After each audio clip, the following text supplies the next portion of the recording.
ចំណងជើងកូនស្រីស៊ុយអ៊ុយអូបន្លំខ្លួនធ្វើជាអ្នកវឹកហាត់ការងារភាគបន្ទាប់ពីបញ្ចប់ឈុតដ៏ផ្អែមល្ហែមក្នុងវគ្គមួយទស្សនិកជនគិតថារឿងស្នេហារវាងកូនស្រីស៊ុយអ៊ុយអូនិងកូខេវីនទីបំផុតបានចាប់ផ្ដើមហើយតែការពិតវាទាំងអស់គ្រាន់តែជាកុសបិនគឺរបស់វិជ្ជាប៉ុណ្ណោះវិជ្ជាភ្ញាក់ពីដំណេកទាំងភ័យមើលម៉ោងលើទូរស័ព្ទហើយស្ទើរតែកង់បេះដូងអូយយឺតហើយ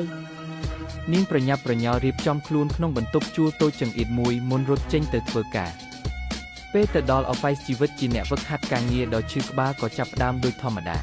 គ្រាន់តែបើទ្វារជណ្ដើរយន្តភ្លាមក៏ជួបមេកន្ទីងពីរអ្នកចាំស្ទាក់កូនស៊ុយអ៊ុយអូរួចជាស្ដីឲ្យនាងថាស្មាននេះហើយទើបតែមកធ្វើការតើឯងមានចេះមើលម៉ោងទេចាំមើលថ្ងៃនេះផ្ដល់មេរៀនឲ្យចាស់ដែរម្ដងកូនស៊ុយអ៊ុយអូតាមុនទាន់បានអង្គុយស្រួលបួលផងវិជ្ជាណាសម្លេងខិកគឺស្រែកហៅនាងពីចម្ងាយទៅទិញភេសជ្ជៈ Limited Edition ឲ្យខ្ញុំមួយនៅហាងកាហ្វេនោះកូនស្រីស៊ុយអ៊ុយអូភ្ញាក់ប្រើតិចតួចអត់បានមែនទិញប៉ុណ្ណឹងអត់បានកុំអាងខ្លួនជាអ្នកវឹកហាត់ការងារមិនទាន់ទាំងបានអង្គុយផងនាងក៏ត្រូវរត់ឆ្លងកាត់ស្ទះឡានមនុស្សក៏កុញនឹងឈរតម្រង់ជួរយូរជិត1ម៉ោងក្រោយតស៊ូយ៉ាងលំបាកទីបំផុតនាងក៏យកភេសជ្ជៈមកបានវិជ្ជាដើរចូលការិយាល័យទាំងហត់ដង្ហើមញាប់នេះភេសជ្ជៈរបស់បងកិច្ចយកទៅមើលទាំងទឹកមុខមិនពេញចិត្តអូយយូពេកលេងចង់ញ៉ាំហើយ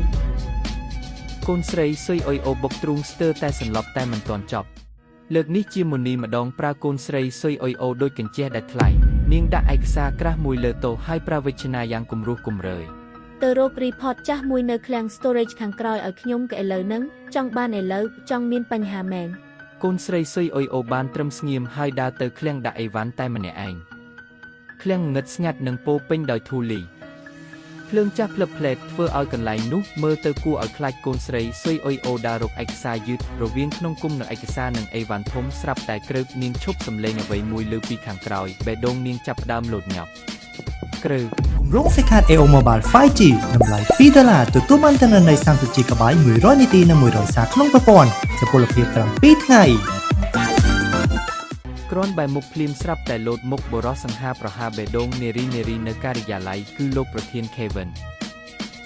កាន់ពើឈោមើលនាងទាំងងឹងឆ្ងល់នាងមកធ្វើអីទីនេះមុនីឲ្យខ្ញុំមករក report ខេវិនដកដង្ហើមធំក៏ខ្ញុំក៏មកយកឯកសារដែរបរិយាកាសស្ងប់ស្ងាត់តិចអ្នកទាំងពីរចាប់ផ្ដើមដើររកប្រអប់ឯកសារជាមួយគ្នាដែលពួកគេប៉ះគ្នាដោយចៃដន្យធ្វើឲ្យបេះដូងកូនស្រីស៊ុយអ៊ុយអូលោតខ្លាំងដោយមិនដឹងមូលហេតុពេលវេលាកន្លងទៅយឺតរហូតដល់ល្ងាចតែខាងក្រៅអ្នកសម្អាតការិយាល័យមិនដឹងថានៅមានមនុស្សក្នុងបន្ទប់ដាក់អីវ៉ាន់ទេគាត់ចាក់សោទ្វារហើយបិទភ្លើងទាំងអស់ខ្លាំងទាំងមូលលងក្នុងភាពងឹតវិជ្ជាភ័យស្លន់ស្លោភ្លាមខេវីននាងចាប់ដៃអាវគាត់យ៉ាងណែនក្នុងភាពងឹតខេវីនឈរស្ងៀមមួយផ្លែតហើយនិយាយសំឡេងទន់ដាក់កូនស្រីស៊ុយអ៊ុយអូថាកុំខ្លាចខ្ញុំនៅទីនេះ